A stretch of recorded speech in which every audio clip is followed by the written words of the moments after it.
तो कैसे हैं सब लोग। आज एग्जाम स्पेसिफिक एमसीक्यूज में हम बात करने जा रहे हैं अबाउट द रिवोल्ट ऑफ 1857 के बारे में, जिसको the sepoy mutiny, the great rebellion या फिर the first war of independence of India भी कहा जाता है। द रिवोल्ट ऑफ 1857 का जो सिग्निफिकेंस है हमारी इंडियन हिस्ट्री के अंदर वो काफ़ी ज़्यादा है, क्योंकि ये जो मूवमेंट था वो नेशनल लेवल पर पहला बड़ा स्ट्रगल था against the British colonial rule. तो आज की इस क्लास में हम बात करेंगे क्या कुछ कॉजेज रहे इस रिवोल्ट के पीछे, कैसे रिवोल्ट जो है वो आगे बढ़ा और कैसे ब्रिटिश जो है इसको सप्रेस करने में जो है वो सफल रहे थे। तो एक बेसिक आइडिया लेते हैं, उसके बाद बढ़ेंगे अपने क्वेश्चंस की तरफ। तो सबसे पहले the revolt of 1857 which is often called the first war of Indian independence was the first large-scale uprising against the British colonial rule. It was a widespread but uncoordinated movement marked by fierce battles and significant resistance. Uncoordinated का मतलब यहाँ पे ये है कि हमें एक central leadership देखने को नहीं मिलती थी इंडियन जो भी रिबेलियस लोग थे उनके अंदर, जैसे कि हमें ब्रिटिश में देखने को मिलते थे कि लॉर्ड कैनिंग जो कि गवर्नर जनरल ऑफ इंडिया थे उस समय पर, एक सेंट्रलाइज अथॉरिटी वहाँ पे देखने को मिलती थी। यहाँ पर हमें सिर्फ रीजनल लीडर्स देखने को मिलते थे अलग अलग रीजन्स के अंदर, और जो भी रीजनल लीडर्स थे वो जो है लोकल कॉजेज के लिए ज़्यादा लड़ रहे थे rather than a pure independence of the nation. तो ये जो है कुछ कारण थे कि ये रिवोल्ट फेल क्यों हुआ था, इसके बारे में डिटेल में जो है कुछ देर के अंदर हम बात करेंगे। फिलहाल बढ़ते हैं कि क्या कुछ रीजन्स थे इस रिवोल्ट के पीछे। तो सबसे पहले हमें पॉलिटिकल कॉजेज देखने को मिलते हैं। The British followed the doctrine of lapse which was introduced by Lord Dalhousie, जिसके बारे में हम पहले भी बात जो है वो कर चुके हैं एडमिनिस्ट्रेटिव एंड इकोनॉमिक पॉलिसीज के अंदर। Under which they annexed Indian states if a ruler died without a direct heir. Some key annexations included Satara in 1848, Jhansi in 1853, Nagpur in 1854 and Awadh in 1856. Doctrine of lapse के बारे में हम पहले भी जो है वो बात कर चुके हैं कि अगर किसी भी रूलर का जो है अपना बायोलॉजिकल बच्चा नहीं होगा तो वो जो स्टेट है वो ब्रिटिश जो है वो एनेक्स कर लेंगे। तो इसके अंतर्गत हमें सतारा का 1848 में, झांसी का 1853 में, नागपुर 1854 एंड अवध हमें 1856 के अंदर ब्रिटिश द्वारा जो है वो एनेक्सेशन उनका देखने को मिलता है। रानी लक्ष्मीबाई's adopted son was denied succession in Jhansi under the doctrine of lapse, क्योंकि वो जो है उनका बायोलॉजिकल बच्चा नहीं था। She adopted this son. उसके बाद the Nawab of Awadh Wajid Ali Shah was deposed on grounds of misrule. Wajid Ali Shah जो उस समय अवध के नवाब थे उनको मिस रूल के अंतर्गत जो है डिपोज कर दिया गया था और अवध से जो है उन्हें हटा दिया गया था। Nawab of Awadh who was Wajid Ali Shah.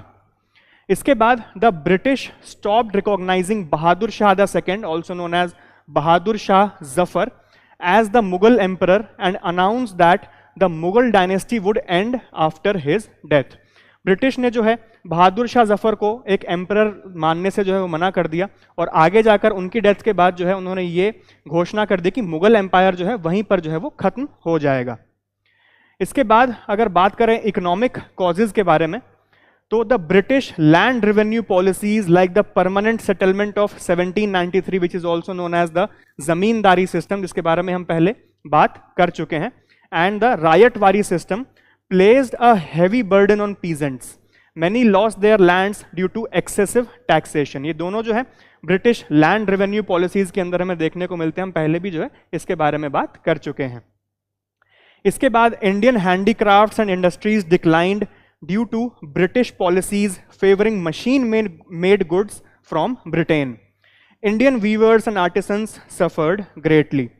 Indian handicrafts पर जो है हाई टैरिफ्स लगाए जाते थे, बट ब्रिटिश जो मशीन मेड गुड्स थे वो बिना टैक्स के जो है यहाँ पर बिकते थे, जिस वजह से इंडियन हैंडीक्राफ्ट ओनर्स को जो है बहुत ज़्यादा जो है वो लॉस का सामना करना पड़ता था, क्योंकि सामान जो है वो ज़्यादा बिक नहीं पाता था। इसके बाद the British drained Indian resources leading to widespread poverty and unemployment. ये भी जो है एक रीजन था behind the revolt of 1857।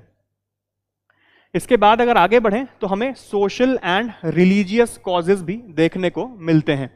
The British introduced western education and cultural reforms which many Indians saw as a threat to their traditions. British के western education को जो है यहाँ के लोगों ने अपोज किया कि उनके ट्रेडिशन के खिलाफ जो है ये सिस्टम है, तो उस वजह से भी जो है हमें 1857 का एक रिवोल्ट जो है सोशल एंड रिलीजियस कॉजेज के अंदर देखने को मिलता है. The British encouraged Christian missionary activities raising fear of forced convergence. ये भी एक रीजन हमें देखने को मिलता है 1857 के रिवोल्ट के पीछे. क्रिश्चियन मिशनरी एक्टिविटीज हमें देखने को मिलती है, धर्म परिवर्तन यानी कि रिलीजियस कन्वर्जन्स की, from Hindus, Muslims etcetera to Christianity. इसके बाद the religious disabilities act of 1856 allowed Hindu converts to Christianity to inherit ancestral property which was opposed by orthodox Hindus. इस एक्ट के अंतर्गत अगर किसी हिंदू इंसान ने अगर क्रिश्चियनिटी अपना भी लिया, उसके बावजूद भी वो एंसेस्ट्रल प्रॉपर्टी मतलब कि जो उनके पूर्वजों की प्रॉपर्टी है वो फिर भी इनहेरिट करने का जो है वो हकदार रहता था. इसको जो है ऑर्थोडॉक्स हिंदूज ने जो है अपोज किया और उनके अंदर भी जो है एक हेट्रेड भर गया था ब्रिटिश रूल के खिलाफ because of this religious disabilities act. इसके बाद मिलिट्री कॉजेज हमें देखने को मिलते हैं. Discrimination in the army. Indian soldiers were paid much less than British soldiers and had little chance of promotion. Indian लोगों को जो है बहुत कम सैलरी दी जाती थी उस समय पर ब्रिटिश आर्मीज के अंदर, और उनका जो प्रमोशन था उसके भी चांसेस काफी ज्यादा कम थे. एंड द इमीडिएट कॉज, जो इमीडिएट कॉज था उस समय पर 1857 के रिवोल्ट का, वो था the introduction of the Enfield rifle in 1857 which led to widespread anger because of its cartridges were rumored to be greased with cow and pig fat, offensive to both Hindus and Muslims. जो ये Enfield rifles थी उस समय पर जो 1857 के अंदर introduce करी थी ब्रिटिश ने, उसके अंदर ये कहा जाता है कि उसकी जो कार्टेजेस यानी कि जो बंदूक जो गोलियों की जो आउटर लेयरिंग होती है जिसको खींचकर उस समय पर गोली निकाली जाती थी, मुंह से खींचना पड़ता था उसको, वो जो है काउज यानी कि गाय और सुअर के जो मांस से जो है वो बनी होती थी. इस वजह से हिंदूज और मुस्लिम्स में जो है एक बहुत ज्यादा एंगर हमें देखने को मिलता है ब्रिटिश कॉलोनियल रूल के खिलाफ. इसीलिए ये जो है एक इमीडिएट कॉज हमें देखने को मिलता है बिहाइंड द रिवोल्ट ऑफ 1857. इसके बाद अगर हम मेजर इवेंट्स की बात करें जो हमें 1857 के रिवोल्ट के दौरान देखने को मिले, सबसे पहले the spark at Barrackpore in March 1857. Mangal Pandey, a sepoy in Barakpur, which is in modern day Bengal, attacked British officers for forcing sepoys to use the new cartridges of the Enfield rifle, जिसके बारे में just अभी हमने बात की. He was arrested and executed on April 8, 1857, leading to unrest among Indian troops. Mangal Pandey के बारे में जो है थोड़ा डिटेल के अंदर अभी कुछ देर के अंदर हम बात करेंगे, including all other regional leaders of that time during the revolt of 1857. कुछ देर के अंदर बात करेंगे. इसके बाद the revolt begins in Meerut May 10, 1857 के अंदर. Indian soldiers in Meerut refuse to use the Enfield cartridges and were sentenced to imprisonment. On May 10, 1857, sepoys revolted, freed their imprisoned comrades and marched to Delhi. यहां पर जो है इन्होंने भी मेरठ के अंदर मना कर दिया कि हम जो है ये कार्टेजेस यूज नहीं करेंगे क्योंकि इसमें गाय और सुअर का जो मांस है वो हमें देखने को मिलता है उनकी कार्टेजेस में. इस वजह से उनको जो है इम्प्रिजन भी कर दिया गया था ब्रिटिश रॉयल फोर्सेस के द्वारा. बट जो बाकी के सिपॉइज थे उन्होंने अपने जो है साथियों को आजाद कराया और उन्होंने जो है दिल्ली की तरफ कूच कर दिया था. उसके बाद दिल्ली में क्या हुआ, 11 मई 1857 को जो है ये लोग दिल्ली पहुंचे. The rebels reached Delhi and declared Bahadur Shah II, also known as Bahadur Shah Zafar, as the Emperor of India. इन्होंने जो है बहादुर शाह जफर को Emperor of India जो है वो घोषित कर दिया था. This gave the revolt a national symbol, though Bahadur Shah was only a nominal leader. सिर्फ नाम के जो एम्परर रह गए थे बहादुर शाह जफर, उसके बावजूद इस रिवोल्ट को जो है एक नेशनल सिंबल मिल गया था क्योंकि सिपॉइज ने जो है इनको एम्परर ऑफ इंडिया घोषित कर दिया था उस समय पर. इसके बाद आगे क्या हुआ, आगे हमें देखने को मिलता है the expansion of the revolt from May to June 1857. The revolt spread across north and central India involving rulers, sepoys and common people. Some major centers of the revolt were, कुछ मेजर सेंटर्स की बात करते हैं. सबसे पहले हमें कानपुर देखने को मिलता है जून 1857 के अंदर, under the leadership of Nana Sahib. Led by Nana Sahib, the adopted son of the exiled Peshwa Bajirao the second. Bajirao the second को जो है एंग्लो मराठा वॉर्स के बाद, जैसा कि हम पहले बात कर चुके हैं, उनको जो है एग्जाइल कर दिया गया था ब्रिटिश के द्वारा. उनके जो अडॉप्टेड बेटे थे नाना साहिब, इन्होंने जो है ब्रिटिश के खिलाफ जो है वो जंग छेड़ दी थी. नाना साहिब के बारे में भी कुछ देर के अंदर हम थोड़ी और डिटेल में जो है वो बात करेंगे. He defeated the British initially but later lost due to lack of reinforcements.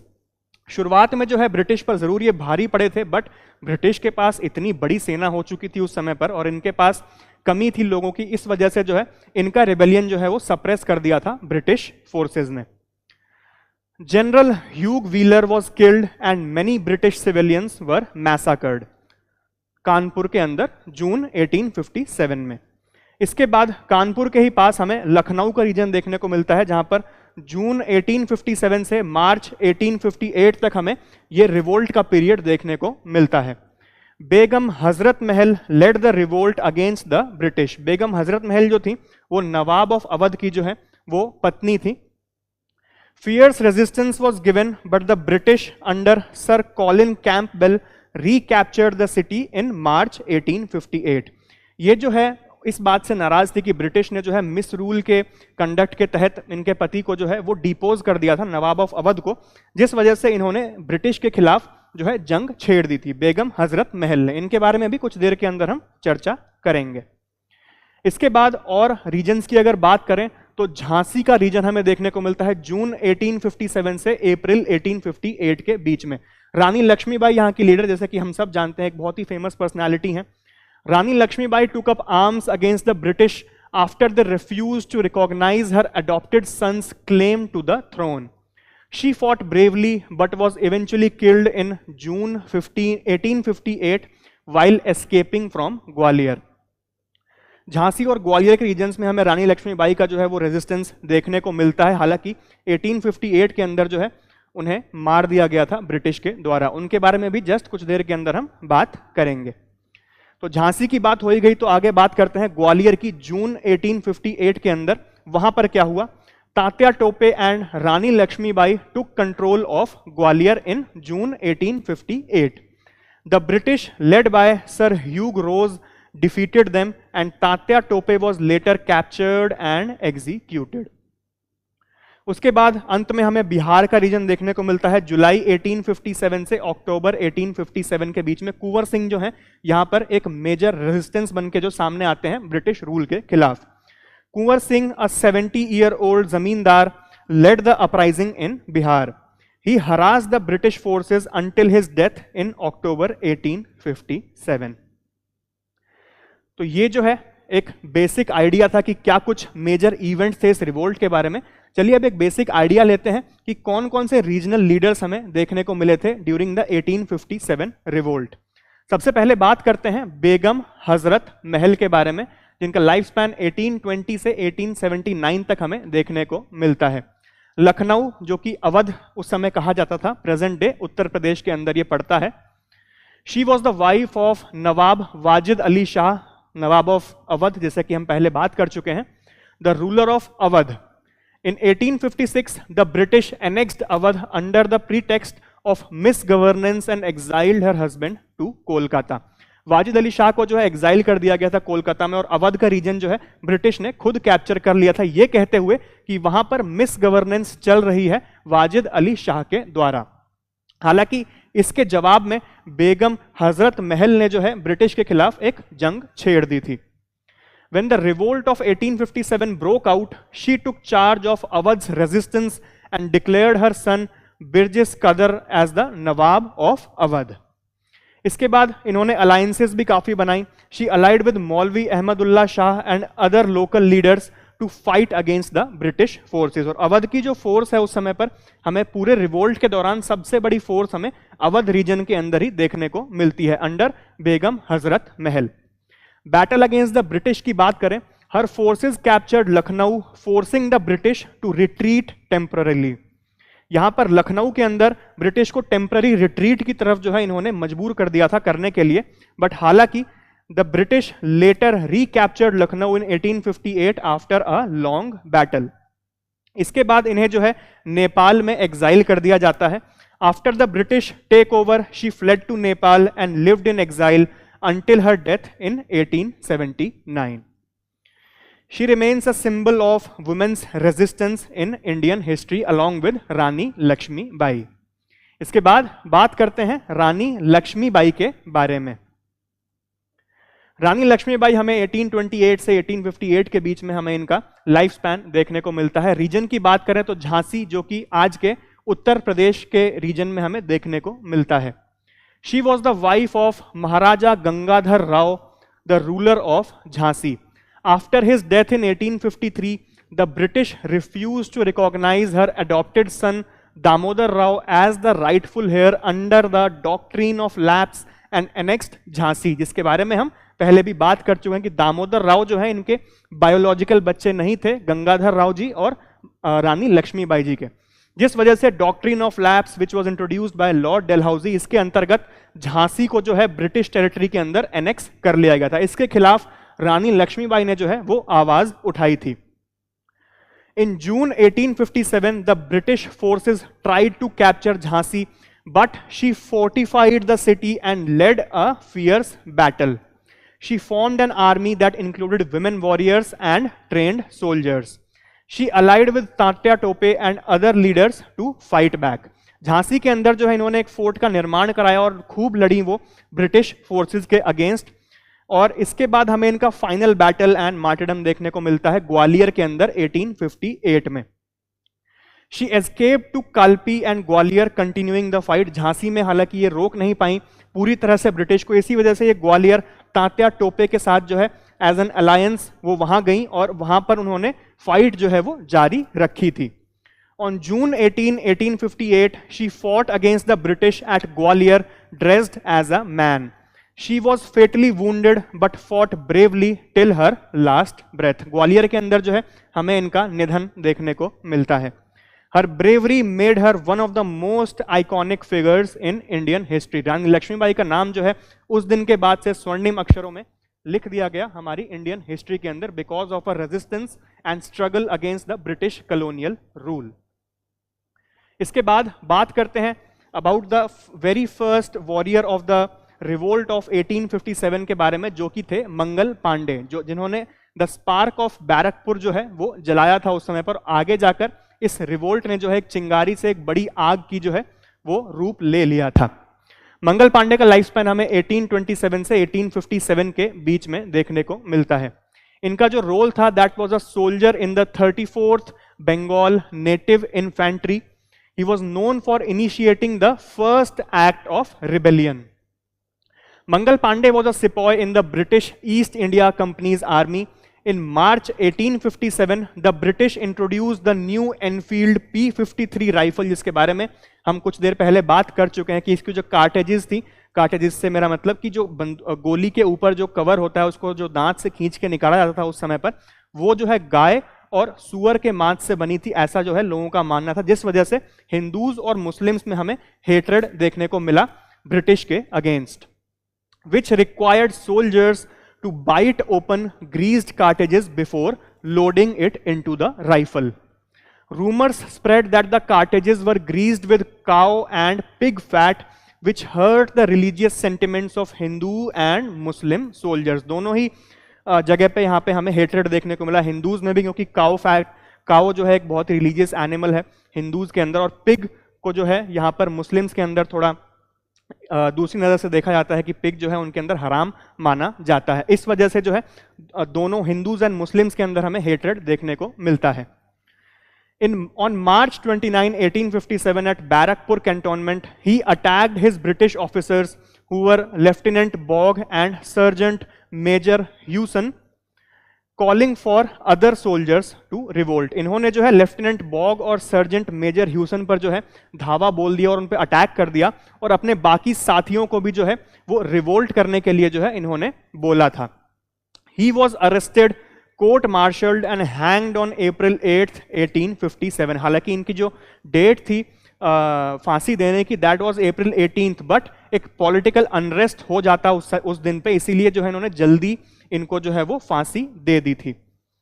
His execution was preponed from April 18th to provide further political unrest. His bravery and defiance inspired sepoys across India, leading to the full-scale revolt of 1857. Mangal Pandey के बाद जो है हमें बाकी sepoys के अंदर इसके बाद ही हमें मेरठ का रिवोल्ट देखने को मिलता है। मंगल पांडे से इंस्पायर होकर आगे जाकर ये चिंगारी जो है एक आग का रूप जो है वो ले चुकी थी 1857 के अंदर।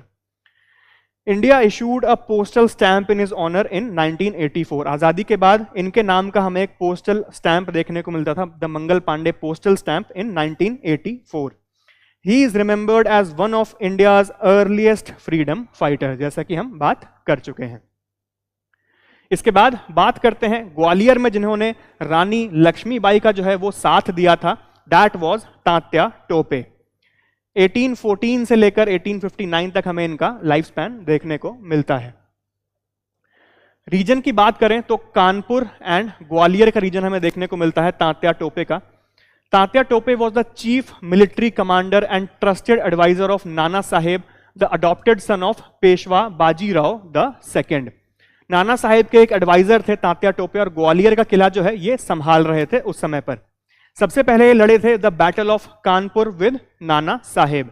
ही helped Nana Sahib seize Kanpur from the British in June 1857। However the British recaptured Kanpur and Tatya Tope continued the fight elsewhere. इनको जो है गुरिल्ला वॉरफेयर का भी जो है एक मास्टर कहा जाता था। आफ्टर छत्रपति शिवाजी महाराज इनको जो है मॉडर्न इंडिया का जो है एक अच्छा लड़ाका माना जाता था गुरिल्ला वॉरफेयर का। After losing Kanpur, he conducted hit and run attacks against British forces in central and northern India. He joined Rani Lakshmibai in Jhansi and fought alongside her in Gwalior. Kanpur के बाद जो है इन्होंने guerrilla warfare जारी रखा British के against, जैसा कि छत्रपति शिवाजी महाराज किया करते थे औरंगजेब के विरुद्ध। और उसके बाद हमने पेशवा बाजीराव द फर्स्ट का भी देखा था कि वो भी गुरिल्ला वॉरफेयर में काफी ज्यादा जो है वो पारंगत थे।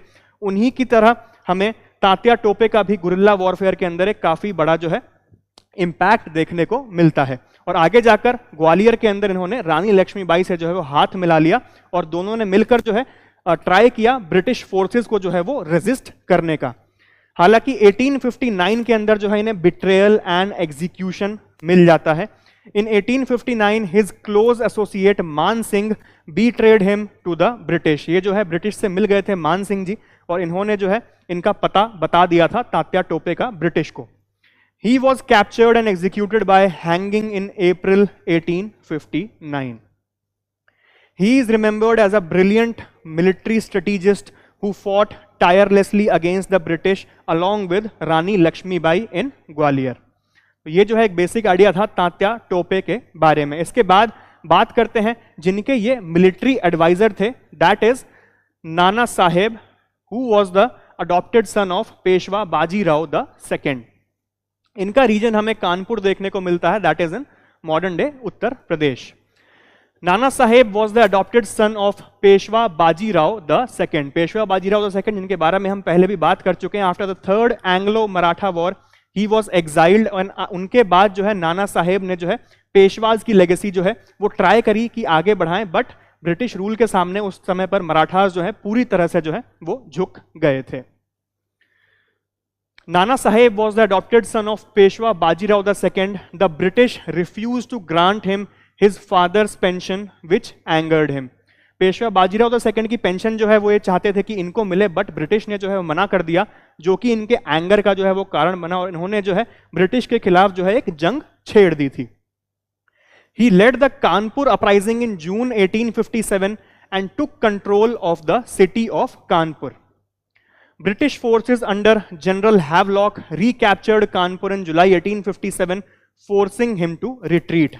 ये जो है कानपुर अपराइजिंग के अंदर सिटी का कंट्रोल जो है वो लेने में सफल रहे थे ब्रिटिश से, बट कुछ समय के बाद ही जनरल हैवलॉक के अंदर जो है एक बार फिर से कानपुर का जो रीजन है वो ब्रिटिश ने एनेक्स कर लिया और इनको जो है वो भागने पर जो है वो मजबूर कर दिया था। एस्केप एंड डिसअपियरेंस की अगर बात करें, after losing Kanpur he escaped towards Nepal. His fate remains unknown. Some believe he died in Nepal while others suggest he lived under a different identity. इनकी जो आगे क्या हुआ इनके साथ कानपुर की डिफीट के बाद, ये आज भी एक मिस्ट्री है. कुछ लोग कहते हैं कि नेपाल जाते वक्त इनकी रास्ते में ही जो है वो मौत हो गई, और कुछ का ये मानना है कि एक डिफरेंट आइडेंटिटी के साथ जो है ये आगे अपना जीवन व्यतीत करते हैं. बट जो भी हो, though his fate remains a mystery, he is remembered as one of the key figures of the revolt of 1857. इसके बाद बात करते हैं बिहार के रीजन में हमें उस समय पर क्या देखने को मिल रहा था, क्योंकि बिहार में भी हमें एक बहुत बड़ा रिवोल्ट जो है वो देखने को मिलता है under the rebellion of 1857. Kunwar Singh की हम बात कर रहे हैं यहाँ पे, जिनका लाइफ स्पैन हमें 1777 से 1858 के बीच में देखने को मिलता है. रीजन की बात करें तो जगदीशपुर, जो कि बिहार के अंदर आता है, वहां से ये जो है बिलोंग करते थे. At the age of around 75 he led the revolt in Bihar, proving that age is no barrier to bravery. 70 से 75 साल की उम्र के बीच में जो है इन्होंने ये रिवोल्ट जो है वो लड़ा था, जो कि अपने आप में ही एक बहुत बड़ी बात है कि इतने जो है इतनी ज्यादा एज के अंदर भी उनके अंदर ये दमखम था कि वो ब्रिटिश, इतनी बड़ी ब्रिटिश फोर्स के खिलाफ जो है वो लड़ सके. तो salute to his bravery.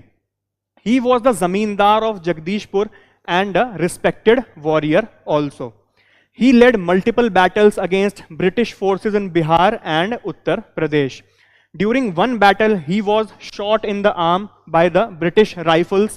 Legend says he cut off his own wounded arm and offered it to the gangs.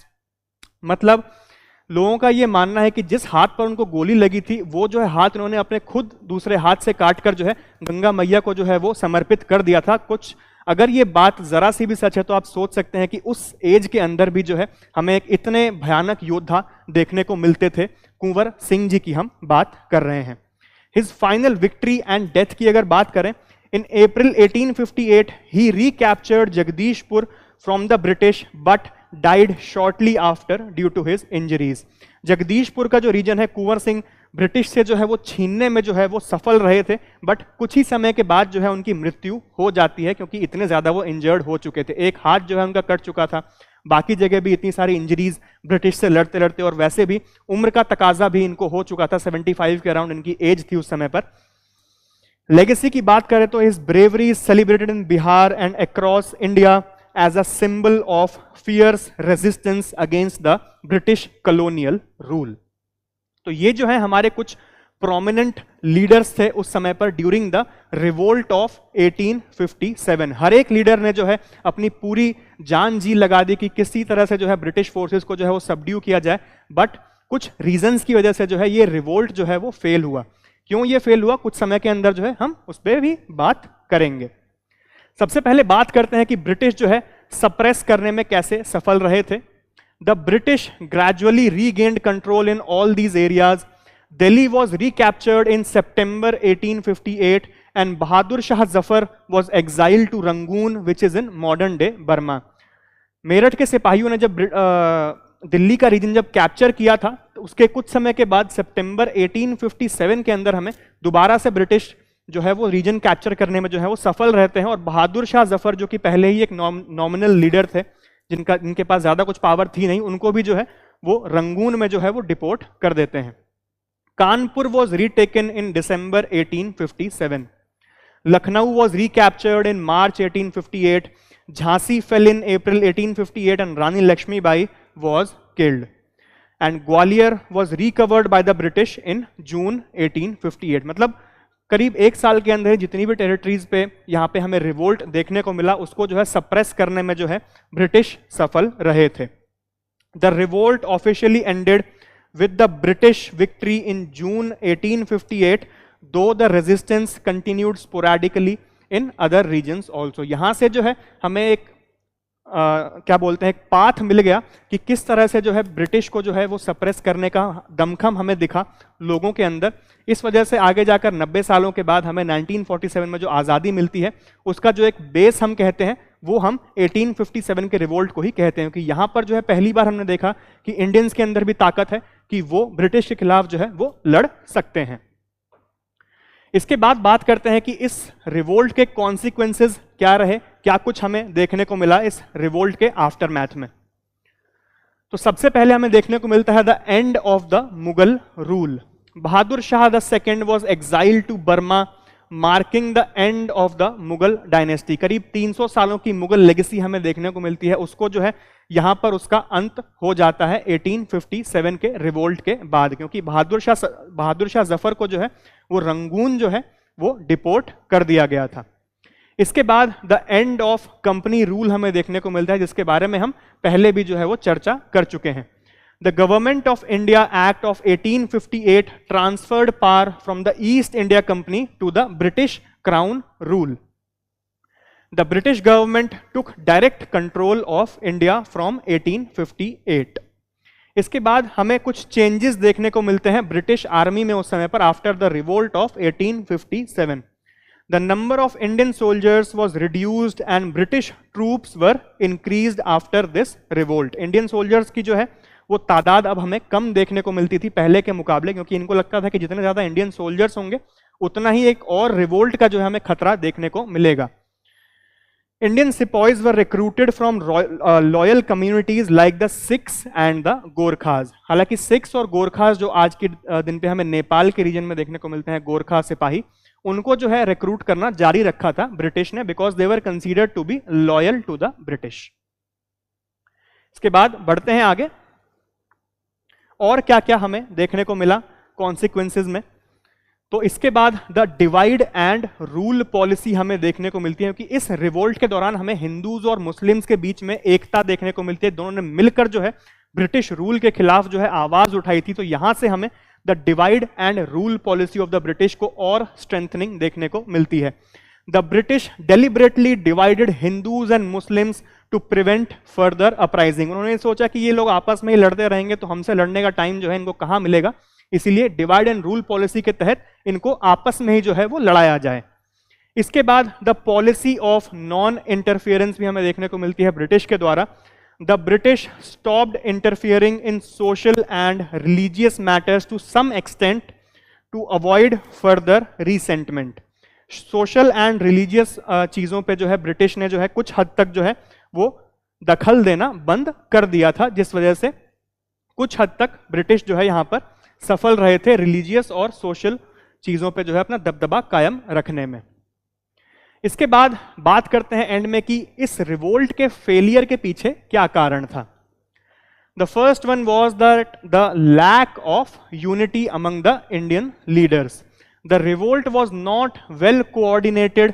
Different leaders fought for local causes instead of pure independence of India. जो भी leaders थे India के अंदर, for example रानी लक्ष्मीबाई जो थी वो लड़ रही थी डॉक्ट्रिन ऑफ लैप्स के खिलाफ, नाना साहिब जो थे वो पेंशन के लिए लड़ रहे थे। तो हमें जो है एक स्वराज की जो बात हमें छत्रपति शिवाजी महाराज या फिर उनके बाद छत्रपति संभाजी महाराज, पेशवा बाजीराव का जो सपना था कि एक पूर्ण स्वराज की हम मांग करें, वो यहां पर हमें देखने को नहीं मिलता है, क्योंकि यहां पर हमें लोकल कॉजेज देखने को मिलते हैं जो भी रिवोल्ट के खिलाफ हमें लोग देखने को मिलते थे उनके अंदर, जिस वजह से हमें एक यूनिफाइड चीज देखने को नहीं मिले। यूनिटी कब आती है? यूनिटी तभी आएगी जब आप स्वराज की बात करेंगे, जब आप पूरे देश को एकजुट होकर लड़ने के लिए कहेंगे, तभी यूनिटी आ सकती है। बट अगर आप सिर्फ डॉक्ट्रिन ऑफ लैप्स के बारे में बात करेंगे, आप सिर्फ पेंशन के बारे में बात करेंगे, तो एक बड़ा तबका जो है आपके साथ जुड़ नहीं पाएगा। इसीलिए यहां पर हमें लैक ऑफ यूनिटी देखने को मिलती है ड्यूरिंग द रिवोल्ट ऑफ 1857। इसके बाद नो सेंट्रल लीडरशिप हमें देखने को मिलती है। Unlike the British, Indians had no single leader और अ क्लियर प्लान। जैसे कि मैंने पहले भी बात करी कि the governor general of India of that time Lord Canning जो थे वो ब्रिटिश को जो है एक सेंट्रल लीडर की तरह जो है वो लीड कर रहे थे। बट यहां पर इंडियंस के अंदर हमें रीजनल लीडर जरूर देखने को मिल रहे थे, बट एक सेंट्रल लीडरशिप जो है हमें देखने को नहीं मिली, जिस वजह से जो है ये रिवोल्ट फेल हुआ। आगे जाकर हमें महात्मा गांधी, पंडित जवाहरलाल नेहरू, भगत सिंह, नेताजी सुभाष चंद्र बोस ऐसे लोग देखने को मिले जो पूरे देश को एक साथ लेकर चलने में जो है वो कामयाब रहे, जिस वजह से हमें 1947 के अंदर जो है वो आजादी मिल सकी थी। बट यहां पर एक ऐसा कोई लीडर, हमें सेंट्रल लीडर देखने को नहीं मिला जो कि पूर्णतः हमें आजादी दिला सके। इसीलिए ये भी एक रीजन था हमारा ये रिवोल्ट फेल होने का। इसके बाद लिमिटेड सपोर्ट हमें यहां पर देखने को मिलता है। Many Indian rulers like the Nizam of Hyderabad the Scindias of Gwalior and the Rajputs sided with the British, क्योंकि ये जो रीजन्स थे पहले ही एनेक्स कर लिए थे ब्रिटिश ने as the princely states, Hyderabad, the Rajputana states और द स्किंदियाज ऑफ ग्वालियर जो थे वो ब्रिटिश के साथ ही मिले हुए थे इस रिवोल्ट के दौरान। इस वजह से जो है हमें रीइंफोर्समेंट की कमी कई जगह पर देखने को मिली, इसी वजह से, क्योंकि इंडियंस ही जब आपका साथ नहीं देंगे तो आप कैसे उस रिवोल्ट में जो है वो जीत सकते हैं। इसके बाद बेटर ब्रिटिश रिसोर्सेज हमें देखने को मिलते हैं। The British had superior weapons like the Enfield rifles, जो कि बहुत दूर तक जो है वो निशाना साधने में सक्षम थी। ऐसी सुपीरियर टेक्नोलॉजियों की उस समय पर इंडस्ट्रियलाइजेशन जो है वो हो चुका था ऑलरेडी ब्रिटेन के अंदर। इंडिया के पास इतने जो है सुपीरियर वेपन्स नहीं थे ब्रिटिश के जैसे, इस वजह से जो है यहां पर हमें ब्रिटिश की जीत देखने को मिलती है। इसके अलावा लैक ऑफ कम्युनिकेशन भी हमें देखने को मिलता है इंडियन सिपॉइज के अंदर एंड रीइंफोर्समेंट्स की कमी, जैसे कि हम पहले भी बात कर चुके हैं। इसके बाद बिट्रेयल हमें देखने को मिलता है। Some local leaders and sepoys betrayed the rebellion for personal gains. कुछ लोकल लीडर्स ने जो है आगे जाकर ब्रिटिश का ही साथ दिया अपने पर्सनल व्यक्तिगत फायदे के लिए, जिस वजह से जो है ये सारे रीजंस ने मिलाकर जो है इंडिया का जो ये रिवोल्ट है उसको क्रश करने में जो है ब्रिटिश सफल रहे थे because of all these reasons. तो ये जो है एक बेसिक आइडिया था हमारा अबाउट द रिवोल्ट ऑफ 1857, कैसे ये शुरू हुआ, क्या कुछ इसके कॉजेज थे, कैसे ये आगे बढ़ा, जो जो हमारे रीजनल लीडर्स थे उनका क्या रोल था और कैसे ब्रिटिश जो है इसे सप्रेस करने में सफल रहा। तो बढ़ते हैं अपने क्वेश्चंस की तरफ। हमारा जो पहला क्वेश्चन है आज का, which one of the following places did Kunwar Singh, a prominent leader of the revolt of 1857, belong to? Options: A Bihar, B Madhya Pradesh, C Rajasthan या फिर डी उत्तर प्रदेश। इसका आंसर अब तक आपने गेस भी कर लिया होगा। कुंवर सिंह के बारे में काफी देर तक हमने चर्चा करी। वो जो है जगदीशपुर बिहार के जो है वो रहने वाले थे, तो उन्होंने जो है वहीं से इस रिवोल्ट की जो है वो स्टार्ट करी थी। तो the right answer is a Bihar. अगला क्वेश्चन देखते हैं। The educated middle class in India opposed the revolt of 1857, supported the revolt of 1857, remained neutral to the revolt of 1857 या fought against native rulers। तो इसका सही आंसर जो है that they remained neutral during the revolt of 1857। जो educated middle class था India का उस समय पर they remained neutral to the revolt of 1857, कि ना वो सपोर्ट करेंगे ना वो अपोज करेंगे। तो इसका सही आंसर है सी। अगला क्वेश्चन देखते हैं। The first man after the revolt of 1857 who wished to overthrow the British rule by an armed rebellion was? Options: A Vasudev Balwant Phadke, B जी.के. देशमुख, सी जी चापेकर या फिर डी वी.डी. सावरकर। तो इसका सही आंसर जो है दैट इज ए वासुदेव बलवंत फड़के। इनका जो मानना था कि ब्रिटिश को जो है वो ओवरथ्रो सिर्फ एक चीज से किया जा सकता है, दैट इज आर्म्ड रिबेलियन। 1857 के बाद जो है अपना ये मत इन्होंने रखा था। तो इसका राइट आंसर है वासुदेव बलवंत फड़के, यानी कि ए। अगला क्वेश्चन देखते हैं। Who led the revolt at Lucknow? The revolt of 1857 Lucknow में जो है किसने लीड किया था? Options: A Khan Bahadur, B Hazrat Mahal, सी खान अब्दुल्ला या फिर डी मौलवी अहमद उल्ला। इसका सही आंसर जो है अब तक आपने गेस भी कर लिया होगा कि लखनऊ का रीजन यानी कि अवध का रीजन उस समय पर हजरत महल जो है वो लीड कर रही थी ड्यूरिंग द रिवोल्ट ऑफ 1857। इसका सही आंसर है बी हजरत महल। अगला क्वेश्चन देखते हैं। With which uprising is Mangal Pandey associated? Options: A Barrackpore, B Meerut, C Delhi या फिर डी रायपुर। इसका सही आंसर जो है that is A Barrackpore. Mangal Pandey जो थे, he was the first rebellious person during the revolt of 1857 और बैरकपुर में जो है इन्होंने शुरुआत करी थी इस रिबेलियन की। तो उसका सही आंसर है ए बैरकपुर। अगला क्वेश्चन देखते हैं। The revolt of 1857 mainly remained confined to dash India. Options: A. Eastern and Southern India, B. Southern and Central, C. Western and Eastern, या फिर D. Northern and Central India. इसका सही आंसर जो है that is D. Northern and Central India. जो भी हमें regions देखने को मिले, बिहार हो गया, उत्तर प्रदेश के अंदर ही लखनऊ, कानपुर एक्सेट्रा, दिल्ली का रीजन हमें देखने को मिला, सब हमें नॉर्थ और सेंट्रल इंडिया के रीजन्स देखने को मिलते हैं. तो ये जो रिवोल्ट था that was mainly confined to northern and central India, the revolt of 1857. तो इसका सही आंसर है डी. अगला क्वेश्चन देखते हैं.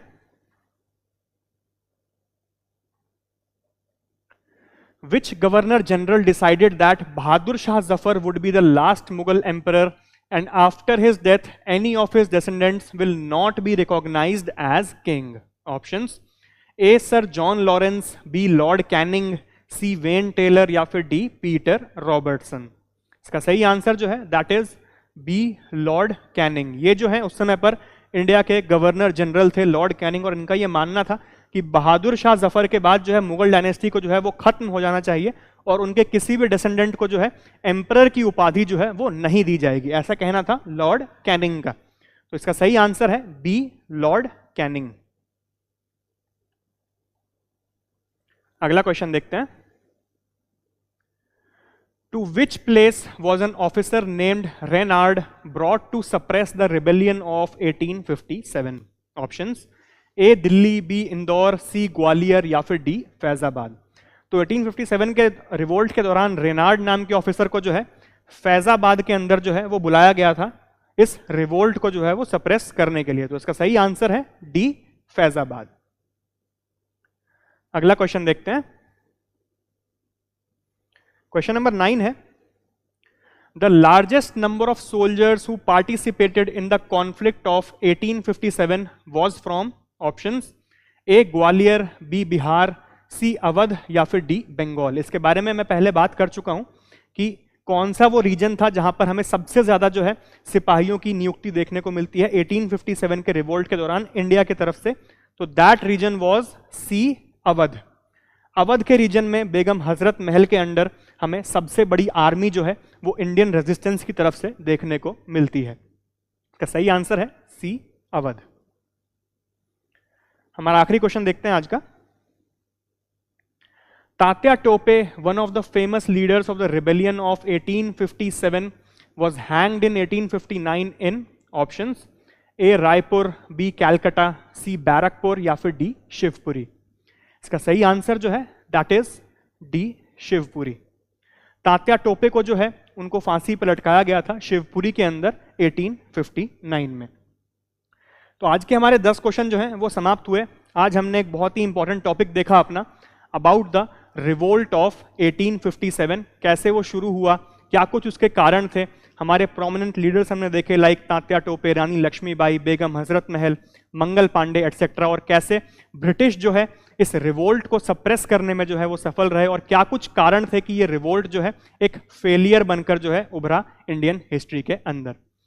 इसके बाद अगली क्लास के अंदर हम बात करेंगे about the rise of the Indian press during the British rule, और फिर हम आगे बढ़ेंगे to the independence of India की तरफ. तो आज ही क्लास के लिए बस इतना ही. मिलते हैं अगली क्लास के अंदर. शुक्रिया.